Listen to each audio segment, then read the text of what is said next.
میری بنیادی تعلیم جو تھی دنیا کی وہ میں نے امریکہ سے حاصل کی، اور اس کے بعد میں نے درس نظامی کیا، علم پڑھا، اور ہمارے ایک استاد کہتے تھے کہ جنہیں علم مل جائے انہیں خاموشی لگ جاتی ہے، تو نصف العلم جو ہے آدھا علم سکوت ہے، خاموش رہنا ہے، اور آدھا علم یہ ہے کہ کہاں بولنا ہے اور کہاں نہیں بولنا، وضع جسے ہم کہتے ہیں عربی کے اندر۔ بہرحال اپنی نفسیات کے مختلف ادوار سے گزرنے کے بعد،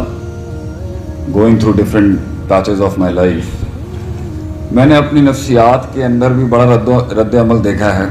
بڑی تبدیلیاں دیکھی ہیں، رد و بدل دیکھا ہے، اور دلیل کے ساتھ جو میرا تعلق رہا زندگی بھر، اس کے اندر بھی میرے اندر کافی چینجز آئی۔ پہلے تو میں یہ ضرور کہوں گا کہ جو علم ہے نا اس کا عمر کے ساتھ بڑا تعلق ہے۔ تو یہ جو جوانی کا علم ہوتا ہے نا، اصل میں یہ بڑا طوفانوں والا علم ہوتا ہے، اس میں بڑی طغیانی ہوتی ہے، بڑی موجیں ہوتی ہیں، تو ہم نے بھی وہ وقت گزارا ہے اور ٹکا کے فتوے لگائے ہیں اپنے اوپر بھی، غیروں کے اوپر بھی۔ لیکن جیسے جیسے انسان میچیور ہوتا ہے، آگے بڑھتا ہے،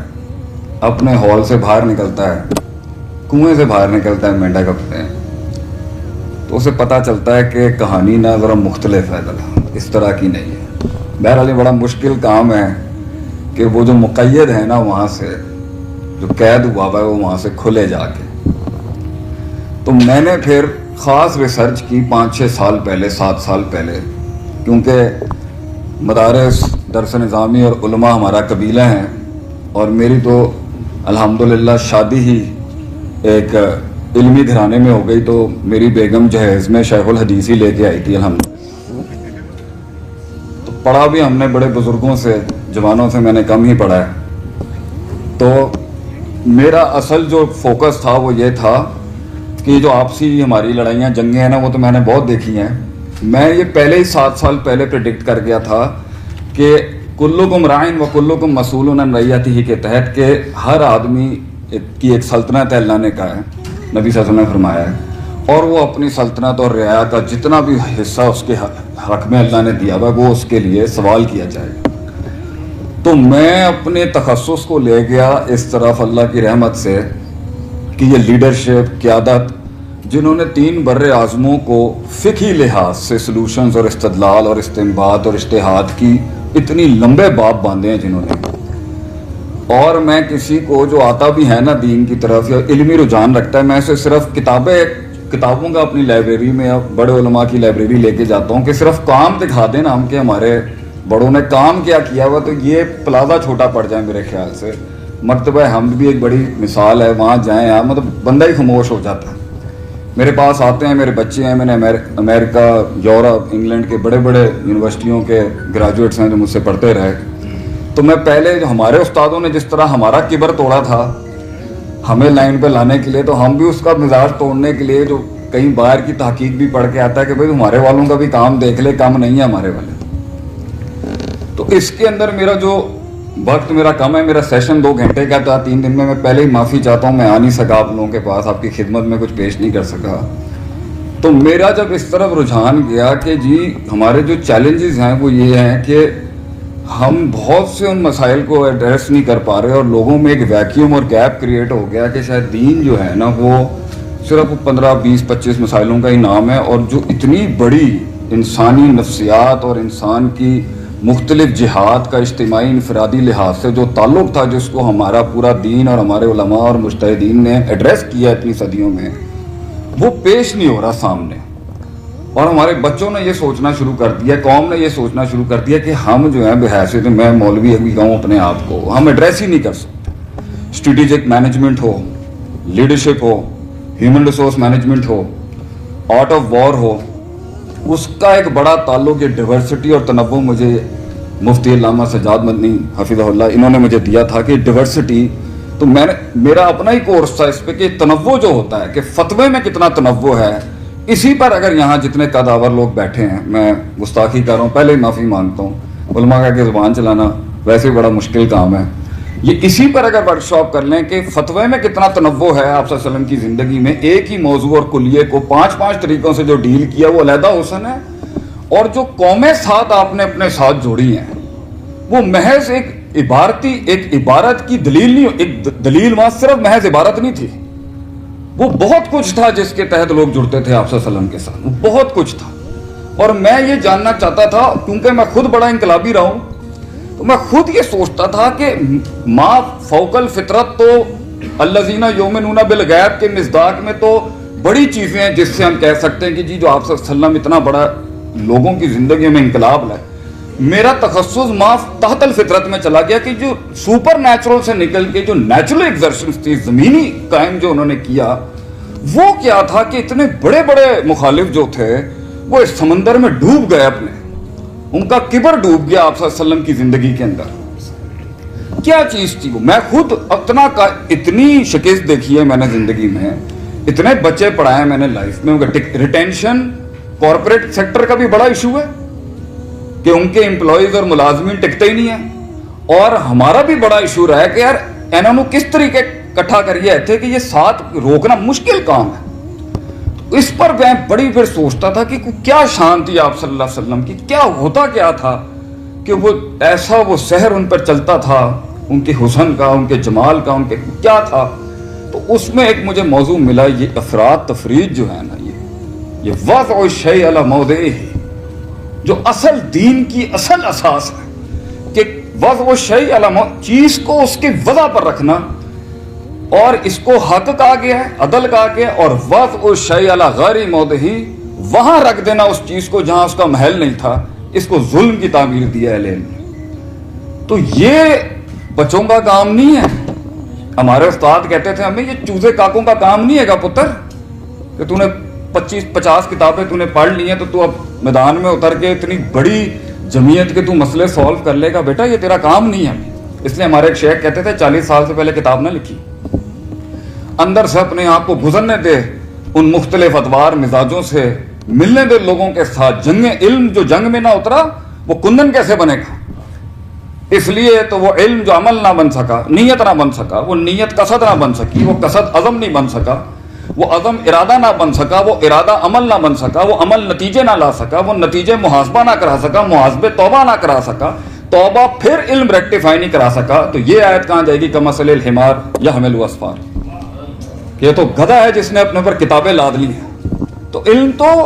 اپنے ساتھ جنگوں میں اترنے کا نام ہے، اور پھر قوم کے ساتھ جو حسن پیدا کرنا ہے، قوم کو مارنے کا نام نہیں ہے، قوم کی تحسین، تجمیل، تکمیل ہے۔ اس کے اندر جو اپنی نفس کی گلاٹیوں نے مارا ہوگا نا، وہی ایک انسان کی نفس کی گلاٹیاں، اس کا مذہب، فرقے، مسلک سے کوئی تعلق نہیں ہے، یہ نفسیات کا مسئلہ ہے۔ اس لیے تو من ادرک سیاست النفس ہی فقد ادرک سیاست الناس، جو اپنے نفس کی سیاستوں کو، گلاٹیوں کو سمجھ گیا اور ماسٹر کر گیا۔ عمر بن خطاب رضی اللہ تعالیٰ عنہ کا قول ہے یہ، جو اپنے نفس کی ایموشنل کوشنٹ، انٹلیکچوئل کوشنٹ کی جو جنگیں ہیں ان کو سمجھ گیا، امید نے اپنا فرقہ بنایا ہوگا، خوف نے اپنا فرقہ بنایا ہوا ہے، محبت نے اپنا ایک مسلک گھڑ لیا ہوگا، اپنے اندر انسان کے فرقے ہیں، تو اور یہاں سے نہیں آئے گا تو کہیں سے شک آ جائے گا، کہیں شک سے بچے گا تو شہوات آ جائیں گی۔ تو یہ سارا نفسیات کا مسئلہ ہے۔ اس لیے دین جو تھا، اسلام جو تھا، وہ نفسیات کو ایڈریس کرنے آیا ہے۔ اس لیے تو پہلا حصہ یزکیہم ویعلمہم الکتاب والحکمہ، تزکیہ ہے پہلا، کیونکہ علم کم ہے الحمدللہ۔ میں کہتا ہوں اتنا علم ہے الحمدللہ، آج بھی اتنا علم ہے کہ اس وقت بھی دریائے فرات کالا ہو گیا تھا صرف ہماری کتابوں سے، اور آج بھی اہل علم صرف اللہ انتزاع العلم جو ہو رہا ہے دنیا میں، علماء کا جو انتزاع ہو رہا ہے دنیا میں، وہ کیسے ہونا ہے کہ قد آبر لوگ فوت ہو جائیں گے، کون رہ جائیں گے؟ میرے جیسے لفاظی کرنے والے، بومیاں مارنے والے لوگ، قد آبر لوگ چلے جائیں گے دنیا سے، معتبر علماء اور اسکالرز چلے جائیں گے،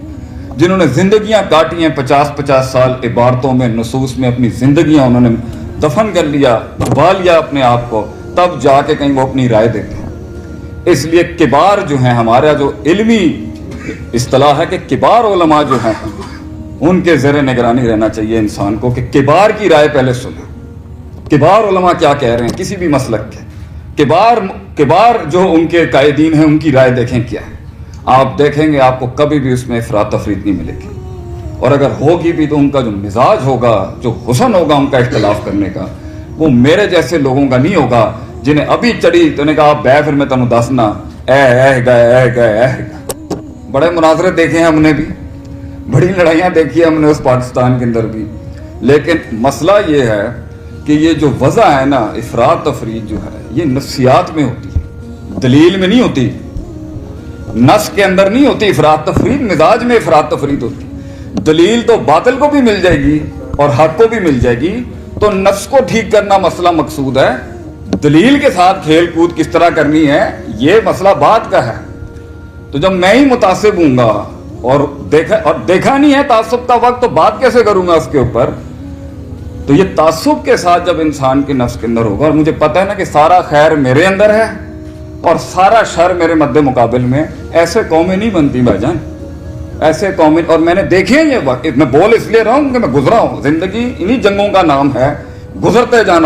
جانا، کبھی دلیل اس طرف مڑ جاتی ہے، کبھی اس طرف مڑ جاتی ہے۔ تو اہل الدلیل کو میرا یہ کہنا ہے، اور دوسری کمیونٹیز بھی جو یہاں بیٹھی ہیں، پہلا میں بات بتا دوں بھاجن، ہمارا علم ہلکا نہیں ہے الحمدللہ،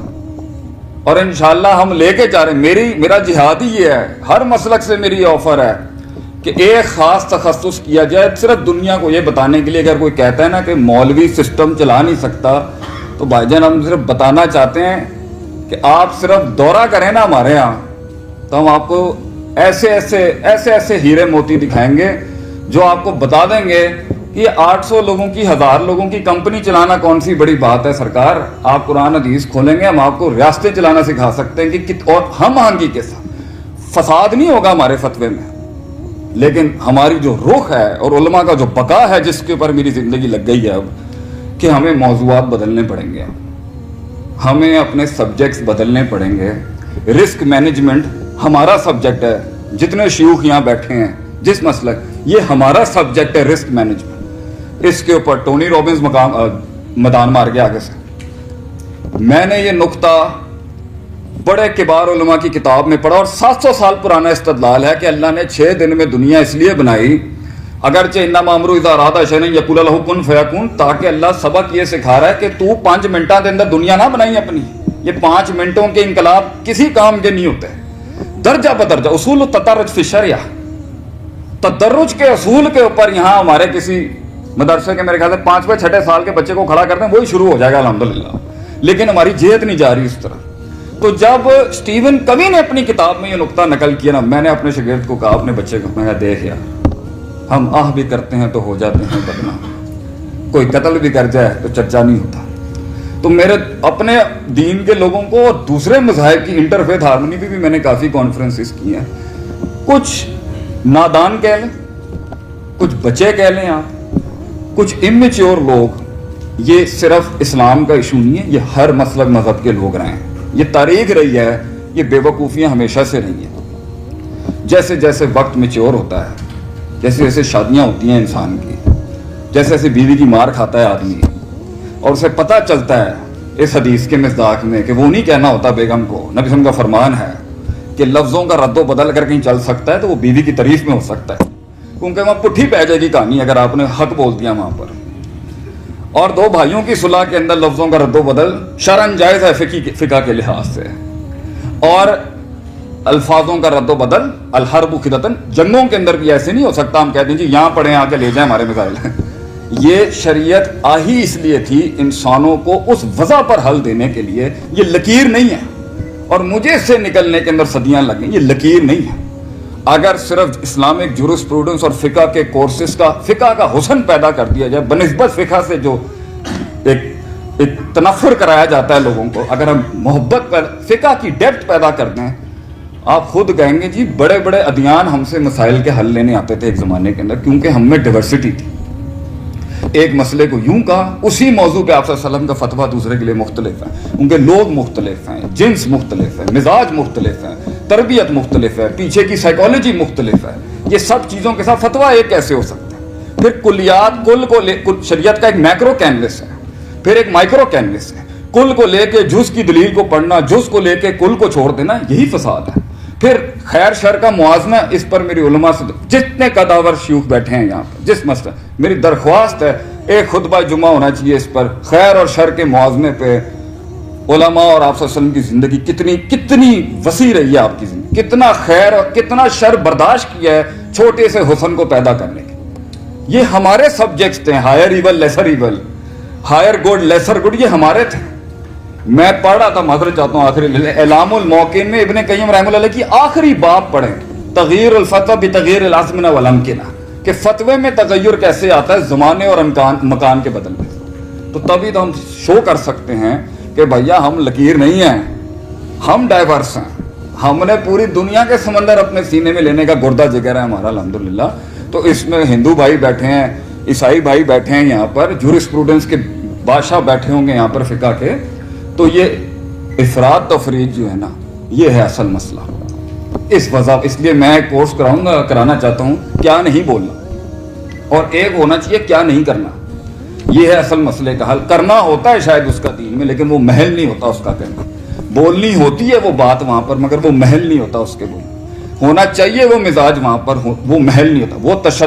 تشدد بھی اپنے محل پہ ہو تو عین عدل ہے نفرت بھی اپنے عین محل پر ہو تو عین عبادت ہے اور محبت بھی اپنی عین وضع پر ہو تو بھی امور تعبدیہ کا اس کو لیبل کیا جائے گا مسئلہ وضع کا ہے فقہ الواقعہ کا کہ یہاں بنتی نہیں تھی میرے یار اتنی نہیں بنتی تھی اسی سے خاندان برباد اسی سے گھر برباد اس سے ہمارا گھرانہ برباد میاں بیوی کے جھگڑے برباد اتنی یہاں نہیں بنتی تھی اور اتنی بنتی تھی یہاں نبی صلی اللہ علیہ وسلم بچوں کے ساتھ مزاج دیکھیں بچوں کے ساتھ سختیاں رکھی فضول کے سخت ہیں ہم لوگ جس جگہ پر سخت ہونا ہے وہاں تساہل کا شکار ہے جہاں تساہل اختیار کرنا تھا وہاں تشدد کا استعمال جہاں اعتدال کی بھی وضع مختلف طریقے سے یہ سب نفسیات کا مسئلہ ہے میرے خیال سے آخری بات کرتا ہوں بہت زیادہ میں نے گستاخیاں کر لی ہیں آپ کی شان میں خود بھی سیکھ رہا ہوں میں خود بھی بدل رہا ہوں کلو بنی آدم خطا کے تحت میں خود خطاؤں کا پتلا لیکن جو مدح ہے نا وہ آگے کے حصے کی وہ خیر الخطائین تواب جو ریفلیکٹ کرتا ہے نا اپنی غلطیوں کے اوپر وہ اس سے زیادہ وہ بن جائے گا کوئی دنیا it is your attitude towards your errors and mistake that makes a big difference یہ چیز ہوتی ہے کہ میں دیکھتا رہوں حاسبوا انفسکم قبل ان تحاسبوا میں اپنا محاسبہ آج کرنے اس سے پہلے میں بربادیاں کر کے پھر محاسبہ کرنے بیٹھوں اور یہ پاکستانی کا احساس ہے یہ ملک اور یہ شہر یہ مذاق نہیں ہے یہ پلیٹوں میں نہیں مل جاتے قوم کو ان احساس کا جب ہم بے گھر ہوں گے نا تب ہمیں احساس ہوگا اس لیے کہتے ہیں نا وہ ہجرتیں بتاتی ہیں انسان کو کہ میرا نبی صلی اللہ علیہ وسلم مڑ مڑ کے دیکھتا تھا مکے کو مڑ مڑ کے دیکھتے تھے آپ سے اگرچہ مدینے کی شان اب لیکن مڑ مڑ کے دیکھتے تھے یار دیکھیں ظالموں نے ٹکنے نہیں دیے بات کیا کی تھی بات ہی انسان کو اللہ سے جوڑنے کی یہ بات نہیں سمجھ رہی سی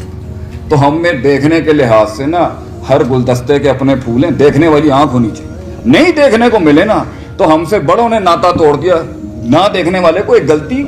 ابھی میری اس تقریر میں غلطیاں مل گئی ہوں گی جنہوں نے ڈھونڈنی ہوں حسن تلاش کرنا ہو نا تو جس کے اپنے اندر حسن ہوتا ہے نا وہ دنیا میں حسن تلاش کر لیتا ہے کئی سنی بات میں جو غلطیاں تھیں وہ سب میری تھی جو حق میں نے بیان کیا وہ کل بھی قوم کا تھا امت کا تھا لوگوں کا تھا ہمیشہ رہے گا میں خراج تحسین پیش کرتا ہوں ان لوگوں کی بڑا قد ہے جی بڑا حوصلہ یہ میرے در پہ اٹھ کے آئے افس السلامہ جو ہے پہلا سلام کرنے کے لیے بڑا جگر کلیجہ چاہیے پہلا قدم بڑھانے کے لیے بڑا کلیجہ چاہیے میں اس شخص کو علامہ سجاد مدنی کو عبد الرحمن میں واللہ ہی تہ دل سے کہتا ہوں بڑی ہمت کی بات ہے آپ نے میں برداشت کر لی اور لوگ کہتے ہیں ہم صابر نہیں ہیں یہ دیکھ لیں سارے مجھے برداشت کر رہے ہیں اس ٹائم پر سب نے گول لی تو کہنے کہ میں سب کو I really appreciate all of you بڑی بات ہے جی بڑا جگر ہے آپ کا بیٹھ گئے اور اللہ تعالیٰ آپ کو اور آگے کرے خیر کی بات ہو ہمارے قدم پیچھے رکیں اللہ مجھے ایسی زندگی نہ دے کبھی انشاءاللہ IRISS کے ساتھ with your entire team and with your entire unit I cordially stand with all of you میں آپ لوگوں کے ساتھ کھڑا ہوں میرا خون میری زندگی میرا مال جہاں بھی امت کی خیر خائی پاکستان کی خیر خائی کے لیے حاضر ہوگا انشاءاللہ پہلے بہانے آئیں گے جزاکم اللہ خیر واسن الجزاء وآخر دعوانا الحمدللہ